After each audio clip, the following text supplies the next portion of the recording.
안녕하세요. 오늘 주말도 밖으로 꽃구경도 못 나가시고 오늘 다시 2주 동안 4월 19일까지 사회적 거리 두기를 또 미루었습니다. 정말 지금까지 참 잘 견뎌오시고 아주 우리나라는 의료 선진국이고 또 국민들이 정신적으로 굉장히 수준이 높으셔가지고 공동체에 대한 의식이 아주 높으셔서 개인의 어떤 불편함이나 어려움을 잘 참고 견디시는 정말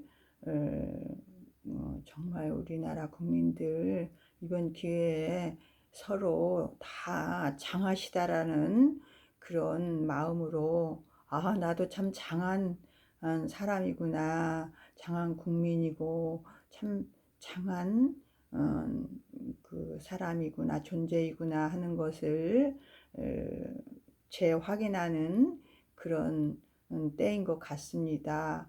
여러분들 정말 이렇게 서로 격리를 잘 해가지고 자발적인 격리를 잘 하셔가지고 우리나라가 이 정도로 다른 어떤 선진국이라고 하는 그런 미국이나 일본이나 이탈리, 유럽 등 그런 등 나라보다 선방 우리가 이런 어려운 난관에서 코로나에 대한 대응하는 어떤 지혜들이 굉장히 뛰어남을 발견하면서 좀 한쪽으로는 이러한 일들을 겪으면서 어려움도 있고 힘도 들지만 또 이런 경험을 통해서 우리 또 인간의 무한한 어떤 무한한 어떤 가능성, 인간의 위대함 같은 것을 또 발견하게 됩니다. 이것이 곧 우리가 살아가는 의미이지 않을까 싶습니다. 모든 여러분들께 이 고난을 잘 견뎌내시는 분들께 감사하고 또 정말 대구 의료진 의사 한 분 돌아가셔서 그분께 명복을 빕니다. 모든 환자들을 위해서 애쓰신 의료진과 또 정부에서도 빈틈없이 우리 국민들을 위해서 주야 신경을 써주시고 잘 통제해 나가시는 그런 면에서 감사함을 이 자리를 통해서 보냅니다. 그러면 오늘 어제에 이어서 우리는 한번 우리 법화경 비유 신해품 속에서 장자궁자 편에서 우리가 구하지 않아도 본래 있는 내 안에 구하지 않아도 있는 보배를 한번 저와 함께 찾아나가는 그런 시간을 갖기로 합시다. 여러분 감사합니다. 여러분들이 계셔 주셔서 제가 이렇게 좋은 부처님의 경전 제가 아주 깊이 마음에 와닿게 읽고 수지독송하고 있는 법화경을 이렇게 또 한 가닥 말씀드릴 수 있음에 참으로 감사합니다. 여러분이 있음으로 제가 있고 제가 있음으로 인해서 여러분이 있는 부처님의 이 연기법에 의해서 우리는 다 하나입니다. 정말 누가 더 중요하고 누가 더 중요하지 않습니다. 우리는 모두 다 하나하나 낱낱이 중요한 존재임을 우리는 순간순간 이렇게 깨달아가는 거, 부처님의 가르침 속에서 더더욱 그 깨달음이 선명해지는 것, 또 부처님의 경전 속에서 그것을 증명해 나가는 일, 너무나 참 보람되고 행복한 일입니다. 감사합니다.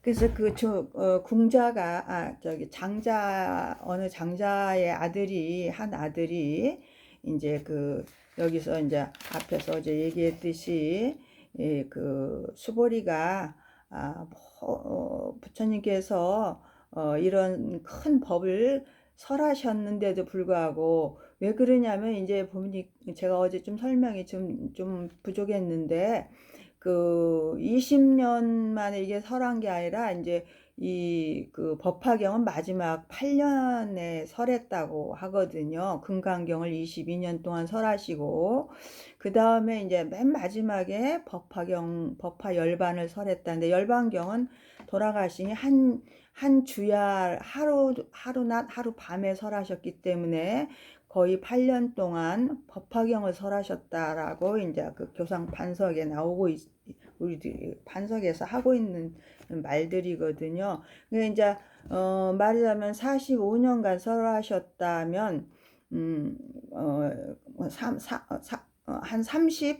한 7년째 되는 해에서부터 이 법화경을 설하신 게 됐으니까 이미 이제 이 수보리 등 이 오비구들은 상수 제자들이나 이제 모든 1200 제자들은 이미 반야부 계통에 22년 동안 공돌이까지는 이제 법문을 들은 것이지요.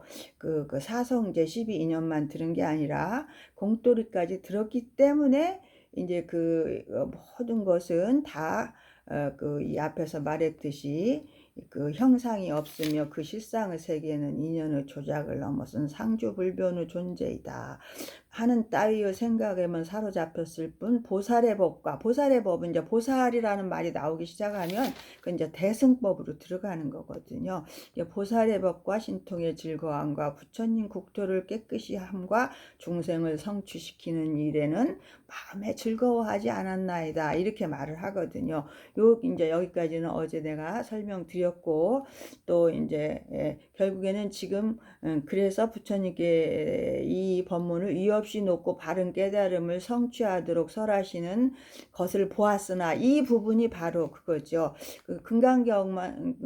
금강경 대승 초기에 금강경을 설했다고 하는데 금강경을 설하실 때만 해도 이제 그거죠. 이유 없이 놓고 바른 안욕따라 삼맥삼볼이 나오잖아요. 금강경에. 근데 그게 이유 없이 놓고 바른 깨달음을 성취하도록 설하시는 것을 보았지만 이제 거기에 그렇게 크게 마음을 두지 않았다라는 거죠. 그냥 저희들은 그러한 경지에 도달하고 싶다는 동경과 서원하는 마음은 일으키지 아니하였고 그냥 저희들은 그냥 성문들에게 이유 없이 높고 바른 깨달음을 얻을 것이라는 이제 그렇게 그런 마음을 일으키지 아니하였는데 부처님이 이제 지금 부처님 앞에서 이 성문들에게도 이유 없이 높고 바른 깨달음을 얻을 것이라는 숙이 주심을 직접 듣고 마음이 아주 크게 기쁘고 지금까지 전혀 경험치 못한 즐거움을 얻었나이다.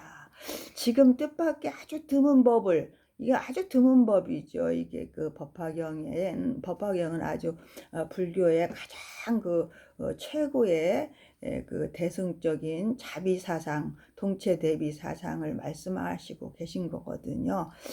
그래서 깨달음에서 멈추지 않고 해탈 열반에서 멈추지 않고 거기서 한 발짝 더 나아가서 다른 사람을 위해서 보살행을 하고 자비행을 해야 한다라는 그런 점이 바로 이 법화경의 취지입니다. 그래서 지금 뜻밖의 아주 드문 법을 들으니 매우 기쁘고 즐거우며 크고 좋은 이익을 얻으니 구하지 아니한 한량없는 진귀한 보배를 저절로 얻은 것과 같나이다 하고 이제 여기서 이제 자기들이 보배를 얻었다고 이제 생각해요. 근데 그것을 이제 수보리가 다시 비유법으로 이제 이것을 이제 이해하기로 한 줄거리로 자기가 스스로 비유법을 써가지고 마치 이 장자와 장자의 아들과 같이 부처님과 우리들과의 그 관계가 마치 장자와 장자의 아들, 궁하게 사는 아들의 모습과 같나이다 하면서 여기서 이제 비유법으로 나열을 하죠. 세존이시여, 저희들이 지금 비유를 들어 이 뜻을 밝히겠나이다. 어떤 사람이 나이 어렸을 적에 아버지를 버리고 집을 나가 다른 지방에 가서 오래 살다가 보니 10년, 20년, 50년이 지나갔나이다. 그런데 이제 그 나간 아들이 아주 돌아다니면서 이곳저곳 이제 옷과 밥을 구하고 그러고 살고 있는 동안에 이 아버지는 이제 또 아들을 막 찾아다니다가 어느 도시에 머물러서 이제 살게 돼요. 살면서 굉장히 재물을 많이 모으고 좀 상업을 하는 그런 장자였던 것 같아요. 그래서 많은 이익이 다른 나라에까지 미치고 이게 수출하는 그런 상업인의 그 장자였던 것 같아요. 그래서 그 집에 장사꾼과 고객이 매우 많이 드나드는 그런 부자였나이다. 그랬는데 이제 이 떠돌아 다니던 아들이 마침내 이제 구걸하고 다니다가 이제 아버지가 살고 있는 어떤 도시에 들어와서 아버지의 도시까지는 들어온 거야. 여기는 이제 아버지가 살고 있는 도시까지는 들어왔다는 얘기는 바로 비유법으로서 우리가 부처님의 가르침은 어떤 바운드리까지는 와 있다라는 것이죠. 그러니까 불교에 입문했다라고 보는 것이죠. 부처님의 우리가 이 석가모니 부처님이 2600년 전부터 지금까지 역사적으로 굉장히 오랫동안 많이 퍼져 있지만 아직도 우리나라에서도 이게 석가모니 부처님 그 법에 인연이 걸리지 않은 사람들도 많잖아요. 그런데 이제 우리들은 그래도 부처님의 법 테두리 안에 그러니까 어머니나 부모의 인연으로서도 그렇고 우연하게 이제 불교를 이제 접하게 되고 사찰을 드나들 수 있는 사찰 근처까지는 이제 왔다라는 것이죠. 그러니까 이제 아버지는 그 아들과 이별한 지 그냥 한 50여 년이 지났어요. 이게 한 어려서 지났으면 한 내가 볼 때 한 60살 가까이 되지 않았겠어요. 50년이 지났으니까 아버지를 떠나서 나갈 정도면 버리고 나갈 정도면 뭐 대여섯 살 됐다고 해도 아니면 뭐 한 7, 8살 됐다 해도 그렇게 된 것 같아요. 이제 뭐 여기에는 뭐 그렇게 뭐 50년이야 40년이야 큰 의미는 없는데 오랜 세월이 지난 거죠. 그런데 이제 아버지가 혼자 마음속으로 이렇게 아들을 기다리고 있는데 아들이 자기 문간에 와서 이렇게 기웃거리면서 이 집안이 좀 뭔가 하고 아들이 대문 앞에서 멀리 집안을 보는 것을 보게 돼요. 그래서 거기서 이제 아들이 바로 여기서 이제 살펴보는 그 아버지가 사실은 석가모니 부처님을 얘기하는 거고 이제 우리는 아들에 비유한 겁니다. 그걸 이제 미리 조금 아셔야 이해하기가 쉬우니까. 그래서 이제 아들이 똑같이 뒤다 보니까 이렇게 걸식하다 보니까 그 집 대문까지 와서 이렇게 뒤다 보니까 아주 고귀한 분이 좋은 의자에 걸터 앉아서 많은 사람들의 아주 공경을 받고 있는 아주 신분이 높아 보이는 그런 왕족같이 왕족 같은 그런 사람들한테까지도 바라문들한테까지도 이렇게 저기를 대접을 받고 공경을 받고 있는 그런 모습들을 보게 돼요. 그래서 빈궁한 아들은 그 아버지가 그걸 보면서 큰 세력을 가진 줄을 알고는 그 두려운 생각을 품어서 이곳에 온 것을 크게 후회해요.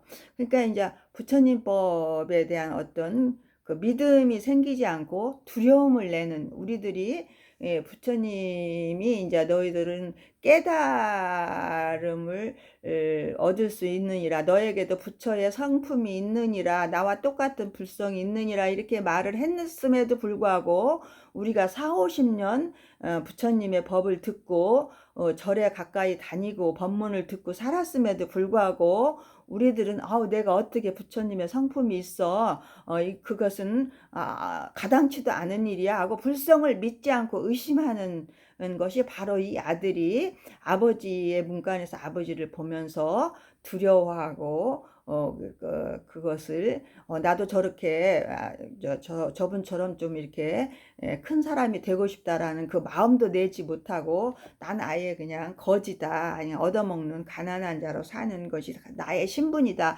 이렇게 하고 나의 신분을 정해버리는, 그것이 바로 이제 우리가 내가 어떻게 부처가 될 수 있어 하면서 나의 불성을 믿지 않고 완전히 나를 중생으로 딱 가둬버리는, 중생이야 나는, 이 시점이 바로 빈궁한 아들이 아버지의 그 큰 세력을 가진 줄을 알고는 바로 그 두려움을 갖고 그런 생각을 품어서 이곳에 온 것을 즉시 후회하는 것이죠.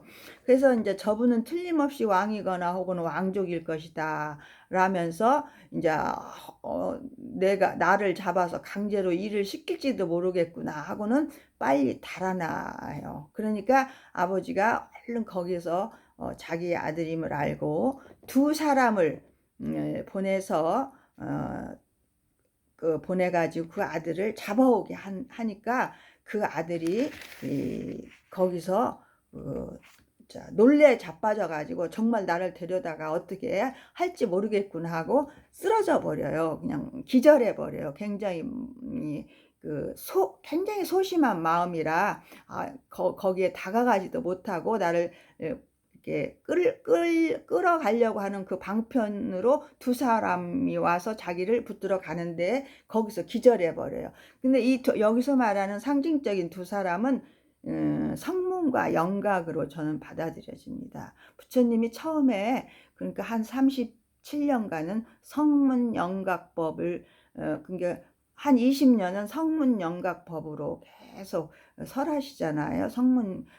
성문과 영각의 대상으로 어떤 그 보살승으로 아직 이렇게 보지 않고 우리 중생들을 그냥 그 인연법으로 인과법으로 겨우 이제 반야공에 와가지고는 이제 그렇게 너덜이 집착할 만한 것이 없느니라 네 몸과 마음과 모든 삼라만상의 대상이 다 허망한 것이고 이름뿐인 것이기 때문에 집착할 것이 없느니라 하고 누누이 공이라는 말을 또 안 쓰잖아요. 거기서는 왜 안 썼겠어요? 방편으로 일부러 안 쓰죠. 그럼 놀래 자빠질까봐 그냥 자세한 설명으로 공하다라는 말을 한마디로 공자를 안 넣고도 반야신경을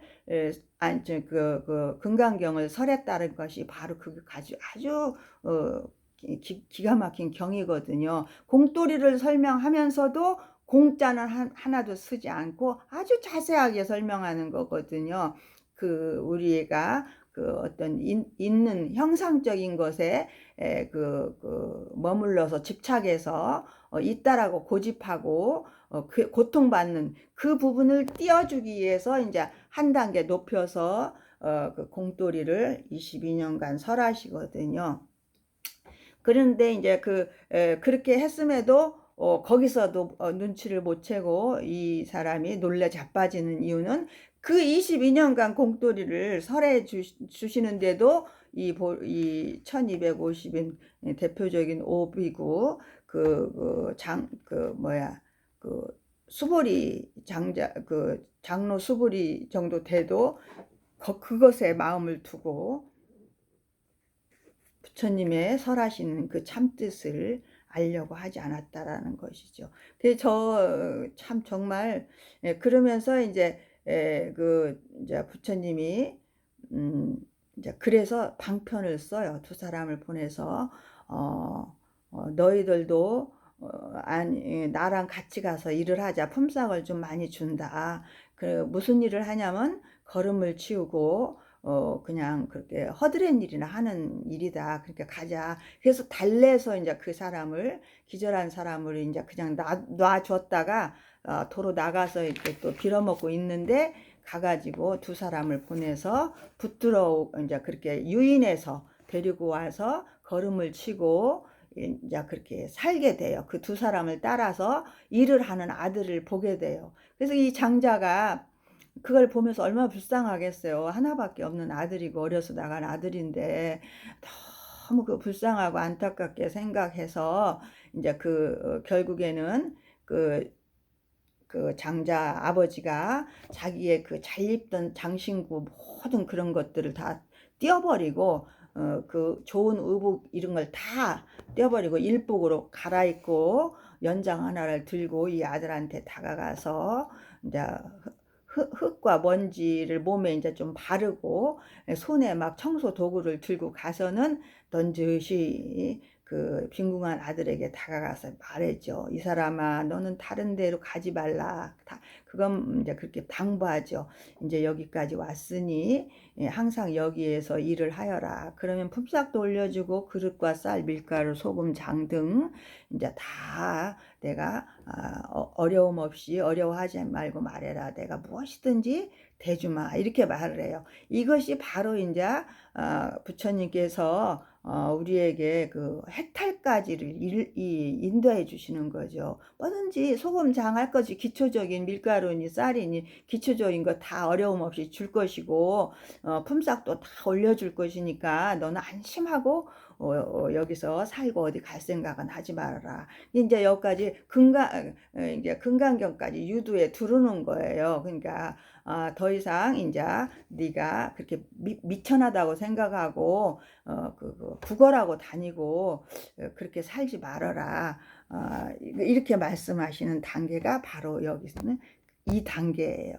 근데 이제 그렇게 하니까 이제 이 장자 아들 그러면서 이름까지 새로 지어줘요. 이름까지. 거기서 이름까지 지어줬다는 얘기는 아들이 신분이 바뀌었다는 얘기 아니겠어요? 그러니까 아들이 좀 완전히 걸음만 치고 그 종로로도 하듯이 하다가 이제는 조금 신분이 바뀌어서 어떤 이 집안에 어떤 한 일을 하더라도 아주 그 비중 있는 책임 있는 일을 하는 그런 신분으로 바뀌어가는 거죠. 그러니까 우리의 마음이 좀 많이 이제 좀 넓어가고 깊어지는 거죠. 이제 그때 이제 아들은 이런 귀여움과 대우를 받으면서도 습이 있어가지고 스스로 이렇게 20년 동안이나 그렇게 걸음치고 그렇게 살았음에도 불구하고 이렇게 해주는데도 불구하고 자기는 그냥 걸음치는 머슴일 뿐이다 이렇게 생각하고 소송적인 마음을 털어내질 못해요. 우리가 중생적인 마음을 털어내지 못하듯이 우리는 중생이야. 중생이다라고 나를 인정하면 나는 탐진치 삼독을 낼 수밖에 없습니다. 내가 부처라고 생각할 때만이 부처님, 석가모니 부처님이 가진 그 불성이 나에게도 있다라고 생각할 때만이 내가 그 불성을 잡아 쓸 수 있거든요. 제 경험으로 봤을 때 그렇습니다. 제가 보조가에서 내 불성짜리, 내 마음짜리를 보기 전에는 저는 내가 그런 불성이 내한테 있다라고 확연히 믿질 않았기 때문에 중생이라고 생각했기 때문에 난 중생심을 쓰고 산 거 아니겠어요? 그러니까 괴로웠고 그 괴로움은 계속 윤회하고 그 자리에서 맴돌고 법문 들을 때만 조금 괜찮고 돌아서면 또 다시 중생심으로 돌아가고 이 진척이 없는 것이죠. 항상 그 자리에서 이 아들이 계속 자기 소송적인 마음으로 나는 걸음을 치는 머슴일 뿐이야. 아무리 이분이 이렇게 말한다고 해도 나는 뭐 더 이상 어떻게 할 수 없어. 이렇게 자기를 완전히 신분을 정해버리는 거예요. 자기의 능력을. 우리 스스로 중생이라고 내가 스스로 정하고 있는 한은 중생 속에서 헤매고 고통 속에서 헤매고 분별 망상을 짓고 살 수밖에 없습니다. 내가 중생이라고 마음을 내가 정하고 있는데 내가 내 마음의 주인공은 난데 내가 언제 불성의 마음을 쓰고 부처님의 어떤 그 세계로 내가 나아갈 수 있겠습니까? 업그레이드 될 수 없어요. 마음이 열릴 수가 없어요. 그래서 여기에서 바로 이 궁자의 아들, 그 장자의 아들인 이 궁자의 마음씀을 보면서 저는 저의 지난 과거 동안 50년 동안 부처님을 제가 15살 만나서 그때가 한 3년 40 한 7, 8년쯤 됐을 텐데 그 47, 8년 동안 제가 부처님을 만난 지는 한 30년 됐겠죠. 그때는 이제 어려서 하여튼 40년, 43년인가 하여튼 그 정도 됐는데 까지도 나는 그렇게 부처님을 믿지 않았기 때문에 제가 계속 중생이라고 생각하고 중생심을 내고 살았다라는 것을 저는 여기에서 이 궁자의 아들의 모습을 보면서 저를 정말 저로 봤습니다. 그 큰 스님들이 항상 경전을 볼 때에 경전 속에서 나를 보아야 된다라는 말을 그 전에 많이 들었지만은 정말 저는 어떤 경전도 나를 보지 못했고 금강경을 제가 25년 동안 읽었어도 금강경에서 사리자가 내 주인공이 되지 못했습니다. 사리불이. 근데 이 우연한 기회에 이것도 정말 이 법화경을 대했는데 이 법화경에서 수보리가 신해품에서는 수보리가 나였고 그 다음에 이제 비유품에서는 사리불이 저였다라는 것이 이게 비유품과 신해품이 완전히 저를 보게 만드는 그런 경전이었는데 정말 하나가 되니까 이게 확 그 내 마음에 불성자리가 있었는데 내가 모르고 그것을 중생심만 있다라고 고집하고 거기에 그렇게 꼬나박고 마음을 전혀 불성을 믿으려고 하지 않고 살았어. 이 장자 아들의 그 아주 미천하고 어리석은 소송적인 마음을 가지고 이 삶을 대하는 모습이 바로 저였다는 거죠. 제가 여기서 저를 본 거예요. 그러니까 너무 오래 걸리는 거죠. 그래서 이제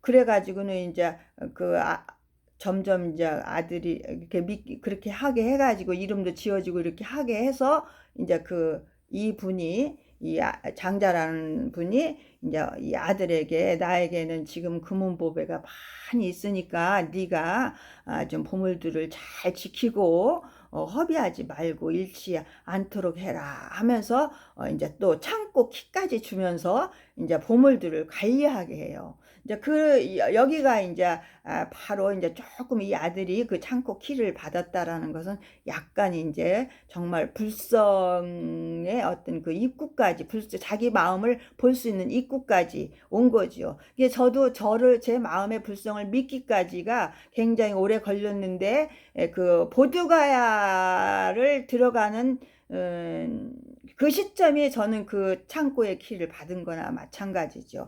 제가 마음의 결정을 하고 보드가야에 가서 내가 부처님의 깨달음을 확연히 나도 좀 내가 체험하고 싶다. 내가 그동안에 그것을 믿지 않고 살았음이 분명하구나. 내가 부처님의 깨달음을 내가 스스로 체험해보고야 말리라. 이렇게 생각하고 보드가야를 간 게 바로 이 장자가 이 아들한테 그 창고지기를 맡기는 그런 아주 믿고 맡기는 그 순간이죠. 그래서 저도 그게 바로 우연한 기회에 보드가야를 갔지만 나는 보드가야를 참 혼자서 비행기를 타고 먼 곳을 간 게 바로 내가 이제 그 손에 키를 받아들고 간 거나 똑같다라고 저는 생각이 들죠. 그래가지고 이제 점점 이제 그 아들의 마음이 점점 열리고 커져서 큰 뜻을 가지게 되어 지난날에 비천하고 못났던 마음을 스스로 뉘우치고 있음을 알게 되었어요. 이 장자 아버지가.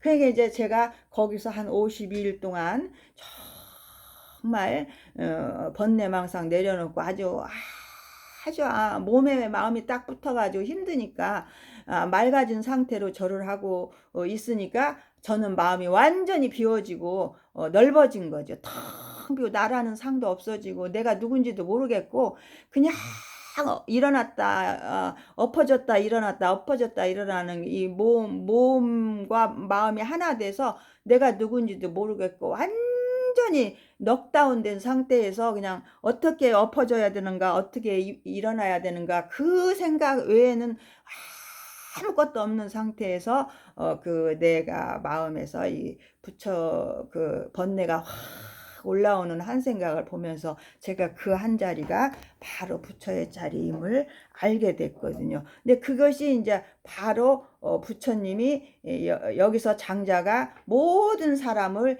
성안의 사람들을 다 이제 불러들여 가지고, 이 아들은 내 아들이었노라. 어려서 나갔는데 내가 잃어버려서 찾지 못하던 아들이었는데, 내가 이 아들이 그렇게 나한테 와서 들어와서 살게 하려고 노력했으나 그것을 믿지 않고 놀라서 하기 때문에 내가 그냥 한 20년 동안을 이렇게 일꾼으로 두고 내가 지금까지 이 집안의 내력을, 살림살이를 알려주고 익숙해질 때까지 내가 기다렸노라. 그러니까 그때까지 이제 소승법으로 계속 반평법으로 가르치고 살림살이를 가르치고, 이 안에 창고에 보물이 있느니라 이렇게 하면서 가르쳐 주면서 유도했다라는 것이죠. 그래서 그때서 이제 이 아들한테 모든 걸 다 이제 주면서, 너는 내 아들이었다. 본래 내 아들이었다. 그러니 내 재산은, 나는 늙고 병들었으니 내 재산을 네가 다 관리하고 다 잘 보살피기를 바란다. 이렇게 얘기를 해요. 그러니까는 이제 그때 이제 그렇게 얘기를 하니까 이 아들이 지금부터 내가 가지고 있는 모든 사람들한테 이렇게 항풀해요. 이 아이는 참으로 나의 아들이요. 나는 그 아버지이니 지금부터 내가 가지고 있는 모든 재산은 다 이 아들의 소유가 되며, 먼저부터 주고받던 것도 모두 이 아들이 알아서 처리할 것이요. 자, 여기 이 부분에서 우리가 부처님의 성품만 내한테도 있다라고 믿으면, 즉시 지금 이 아들처럼 우리는 불성을 믿는 게 우리는 보물을 받는 겁니다. 이 온 우주에 꽉 찬 부처 성품, 그것이 내 것이다라고 믿기만 하면 우리는 즉시 내 보배를 지금 이 자리에서 바로 한순간에 우리는 부처 성품으로 돌아가서 이 세상을 아주 여유롭고 자유롭고 고통 없는 마음으로 살 수 있는 그런 부자가 된다는 것이죠. 이게 얼마나 정말 기쁜 일입니까? 근데 저는 이것을 보드가야 거기에서 이제 체험을 한 것이죠. 그래서 수보리가 하는 말이, 세존이시여, 이때 빈궁한 아들은 아버지의 이 말을 듣고 크게 기뻐하며 일찍이 없던 것을 얻고 스스로 생각하기를, 나는 본래부터 바라는 마음이 없었건만 이제 보배 창고가 저절로 들어왔도다 하였나이다. 그래요. 본래 바라지도 않았는데 그냥, 원래 왜 바랄 필요가 없냐면 내 안에 있기 때문에, 내 것이니까, 내 아버지 거니까, 내 부처가 석가모니 부처님이 깨달으신 그 부처의 마음이나 그 마음이나 내 마음이 똑같이 같이 있어요. 같이 통해서 있기 때문에, 그 마음이나 나 하나이기 때문에 구할 필요가 없는 거였어요. 그냥 내가 믿기만 하면 되는 거였습니다. 근데 믿지 못해서 계속 우리는 중생으로 살고 있다라는 것이죠. 바로 여기서 그걸 말하는 겁니다. 그래서 세존이시여, 큰 부자인 장자는 곧 열애이시고, 여기서 이제 비유법이 얘기가 나오는 겁니다. 장자는 곧 열애이시고 저희들은 모두 부처님의 아들과 같사오니, 열애께서 항상 말씀하시기를 저희들을 아들이라고 하시었나이다. 이게 벌써 기독교가 나오기 전에 우리는 법화경에서 2600년 전에 이미 아들과 아버지라는 용어가 나왔다라는 거죠. 근데 그것을 가지고 이제 기독교에서도 아마 주여 아버지 하는지도 모르겠습니다. 역사적으로는 기독교가 뒤니까요. 2020년 밖에 더 돼요. 근데 우리는 2600년 전의 역사니까, 그때 이미 이 법화경을 보면 아들과 아버지라는 용어가 우리가 먼저 쓰고 있어요.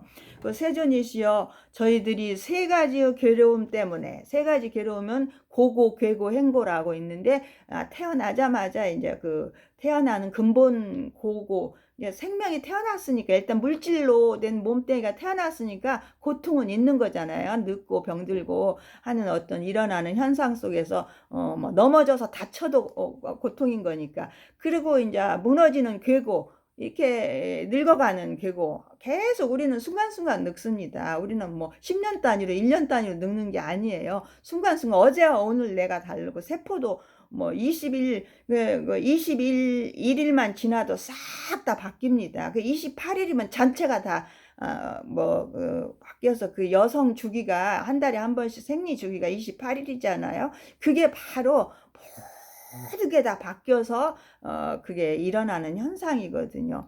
그럼 그렇기 때문에 본래 그냥 막 석 달 열흘을 왜 100일을 기도하냐면 100일이면 다 바뀝니다. 마음도 바뀌고 세포도 바뀌고 싹 바뀝니다.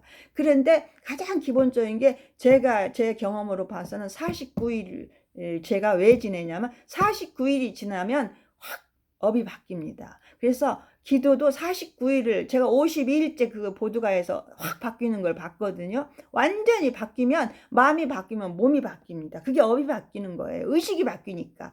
49일만 아주 간절하게 자기의 어떤 그 고통에서 벗어나고자 하는 지극하는 정성스러운 오로지 그 한 가지만 내 몸을 확 던지고 죽어도 좋다는 마음으로 49일만 어느 한 가지를 자기가 딱 물고 늘어져서 기도를 하든지 독경을 하든지 무엇이든지 하면요 49일 지나면 저는 52일째 그 제 의식이 확 바뀌는 걸 느꼈거든요. 근데 그 뒤로 한번 바뀌고 나면 되돌아가지 않습니다. 그대로 의식이 바뀌는 대로 이제 수행할 일만 남은 것이요. 좀 더 깊어지고 더 튼튼해지고 더 힘을 갖게 되는 것뿐만 남은 것이지 거꾸로 돌아가지 않습니다. 한번 딱 의식이 바뀌면. 그래서 정말 기도라는 것이 49일, 100일, 3년, 1000일 기도 이런 것이 그게 무시할 게 아닙니다. 그것은 날짜가 정해진 게 아주 과학적인 것입니다. 그것은 생물학적이고 완전 생리적인 것을 아주 잘 과학적으로 표현해서 그 기도 날짜들을 이렇게 사람이 어느 주기로 이렇게 변해가는가를 아주 정해놓은 날짜들입니다. 그래서 세 가지의 괴로움, 그 다음에 이제 그 행고는 우리가 이제 살아가면서 고정관념이나 모든 배운 걸로 인해서 우리가 완전히 뭐라 그럴까, 집착심을 내고, 탐진치 삼독을 내고 하는 그런 이 행고가 결정적으로 윤회를 짓는다는 것입니다. 행고가 의식으로, 자기 의식으로 짓잖아요. 신구의니까 몸으로, 입으로, 뜻으로 짓는 죄가 최고 큽니다. 그것은 무의식적으로 나를 잠재 의식에 이렇게 가둬두는 거기 때문에.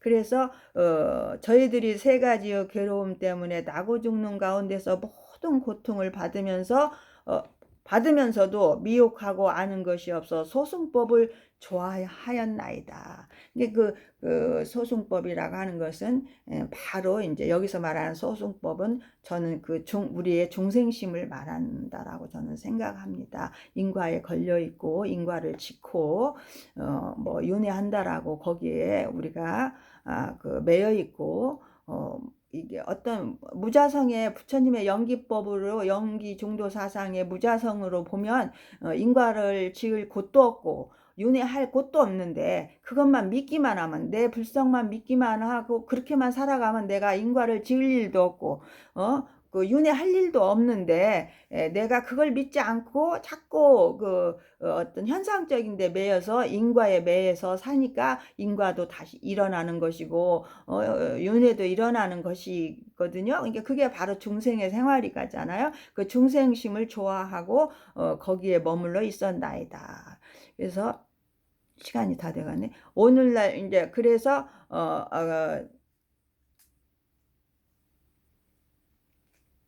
그래서 이제 여기서 자기의 이제 뉘우침을 얘기하죠. 오늘날 세존께서 저희들로 하여금 모든 법을 희롱거리인 걸음으로 생각하여 버리라고 말씀하시었으나 그런 어떤 소승적인 생각, 어떤 절대 그 상대적인 생각, 분별, 망상, 집착 이런 것들은 다 희롱거리야. 그 논할 바가 없어. 그런 희롱거리는 걸음으로 생각하여 버리라고 말씀하시었으나 공으로 보아라. 안욕따라 삼복 삼맥삼불이 무상, 응? 정등과 깨달음의 지혜의 자리에 들어가려면 너희들의 그런 분별심을 버려라. 모든 건 이름뿐이다. 그 상을 버려, 사상을 버려, 아상인상, 중생상, 수자상을 다 버려라 했음에도 불구하고 하루 품삯을 얻고서는, 열반에 이르는 하루 품삯을 얻고서는 마음에 크게 기쁘고 즐거워 스스로 만족하게 여기면서 곧 생각하기를 부처님법 가운데서 부지런히 정진한 인연으로 얻은 것이 매우 많다고 하였나이다. 이게 바로 이제 우리의 소승